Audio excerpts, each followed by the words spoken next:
അയ്യപ്പ ഭക്തരല്ലാത്ത അവിശ്വാസികളാണ് യുവതീ പ്രവേശനം ആവശ്യപ്പെട്ടത്.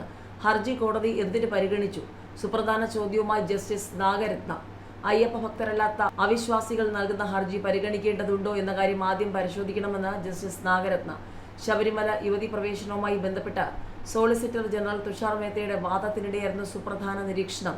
ശബരിമലയിലെ വിശ്വാസികൾ ആരെങ്കിലും യുവതീ പ്രവേശന വിലക്ക് ചോദ്യം ചെയ്ത് ഹർജി നൽകിയിട്ടുണ്ടോ എന്ന് ജസ്റ്റിസ് ബി നാഗരത്ന ചോദിച്ചു. ശബരിമലയിൽ യുവതീ പ്രവേശനം ആവശ്യപ്പെട്ട ആദ്യ ഹർജിക്കാർ വിശ്വാസികളല്ല. ഇത്തരം കാര്യങ്ങളിൽ അവിശ്വാസികൾ എങ്ങനെ ഇടപെടും? അവിശ്വാസിയുടെ ഈ ആവശ്യത്തെ എന്തിന് കോടതികൾ ഇടം നൽകിയെന്ന നിർണായക ചോദ്യവും ജസ്റ്റിസ് നാഗരത്ന ഉയർത്തി.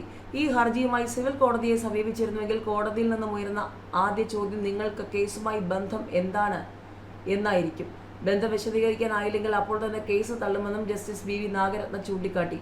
ഒരു മതം അതിൻ്റെ അവിഭാജ്യ ഘടകമായി കണക്കാക്കുന്ന കാര്യങ്ങൾക്ക് മാത്രമേ ഭരണഘടനാ സംരക്ഷണം ലഭിക്കൂവെന്നും നാഗരത്ന. അത് തീരുമാനിക്കേണ്ടത് ആ മതത്തിന്റെ തത്വശാസ്ത്രം വച്ചായിരിക്കണമെന്നും അല്ലാതെ മറ്റൊരു മതത്തിന്റെ കണ്ണിലൂടെയാകരുതെന്നും ജസ്റ്റിസ് നാഗരത്ന പറഞ്ഞു.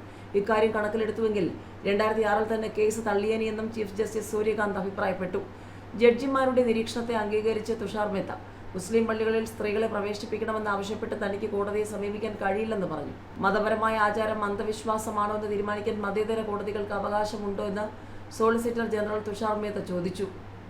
നാഗാലാൻഡിലെ ഒരു ഗോത്രവർഗ്ഗക്കാരന് വിശ്വാസമായ കാര്യം മറ്റൊരാൾക്ക് അന്ധവിശ്വാസമായി തോന്നാം. വൈവിധ്യമാർന്ന നമ്മുടെ സമൂഹത്തിൽ കോടതി അത്തരം തീരുമാനങ്ങൾ എടുക്കുന്നത് അപകടകരമാണെന്ന് തുഷാർ മേത്ത ചൂണ്ടിക്കാട്ടി.